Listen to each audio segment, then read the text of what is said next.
पंकज जैन साहब, आईटी पर आपका व्यू क्या है? क्योंकि मैं जब डेटा को एनालाइज कर रहा तो देखा तो निफ्टी आईटी जो है वो 36 के मल्टीपल पे चल रहा है करीब, और निफ्टी 22-23 के मल्टीपल पे है। और यहाँ भी आधे से ज़्यादा जो स्मॉल कैप और मिड कैप आईटी है वो 70 के मल्टीपल पर है।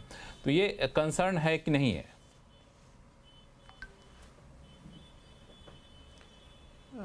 लक्ष्मण जी, देखो आईटी टेक्नोलॉजी स्टॉक्स जो हैं डेफिनेटली आई थिंक एक बेटर प्लेस स्टॉक्स हैं। अगर हम देखें, जैसे आप अभी बात कर रहे थे, को पैनलिस्ट लोगों से भी बात कर रहे थे, मार्केट्स 2-3 भाग में बट गई है और इसमें you have to be sector specific. अगर मार्केट में अगर हम देखें, कुछ एक सेक्टर्स हैं, टेक्नोलॉजीज का डेफिनेटली भाग है, टेक्नोलॉजी हुआ, हॉस्पिटैलिटी हुआ, सिलेक्ट फार्मा हुआ, हॉस्पिटल्स हुए। I think these are few sectors which are doing exceedingly well. और Q2 में हमने देखा था, in spite of challenging results जो कुछ एक क्वार्टर के आए थे, टेक्नोलॉजी और इन सब सेक्टर्स के रिजल्ट काफ़ी अच्छे थे।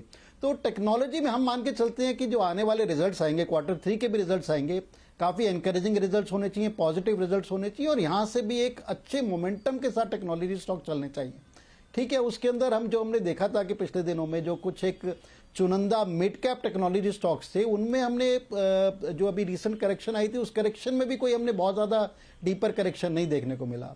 सो all in all I think we are pretty positive and constructive on technology stocks. I think कहीं पर भी अगर मार्केट में जिस तरह का अपहीवल चल रहा है, जिस तरह के हम निफ्टी में अपहीवल देख रहे हैं बड़े बड़े, टेक्नोलॉजी स्टॉक्स में हम नीचे में हर टाइम बाय रहेंगे। So technology stocks along with hospital stocks, hospitality stocks, इनमें हम बायर बने रहेंगे। और जिस तरह के हमने रिजल्ट देखे थे एफएमसीजी से, आई थिंक वहाँ कंसर्न अभी भी बने हुए हैं। जिस तरह की गाइडेंस आ रही है, कुछ एक कंपनीज ने अभी रिसेंटली गाइडेंस दी है कि जो हमारा करंट क्वार्टर भी है, एक उसमें भी चैलेंजेस बरकरार रहेंगे।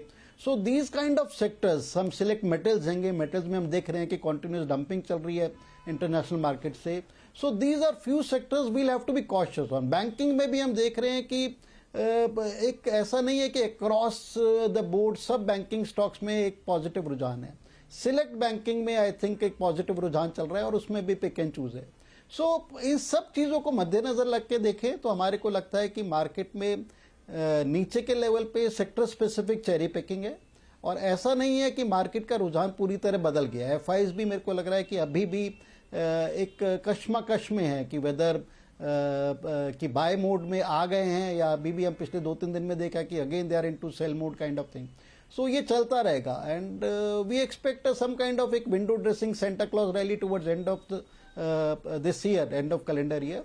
और उसमें अगर हमारी जो ट्रेडिंग पोजीशंस हैं हमारे क्लाइंट्स की, हम उनको ऐसा गाइडेंस दे रहे हैं कि उन पोजीशंस को थोड़ा कम किया जा सकता है। तो मार्केट मेरे को लगता है कि एक रेंज बाउंड बना रहेगा, एक रनअवे मार्केट यहाँ से भी हमारे को नहीं दिखाई दे रहा।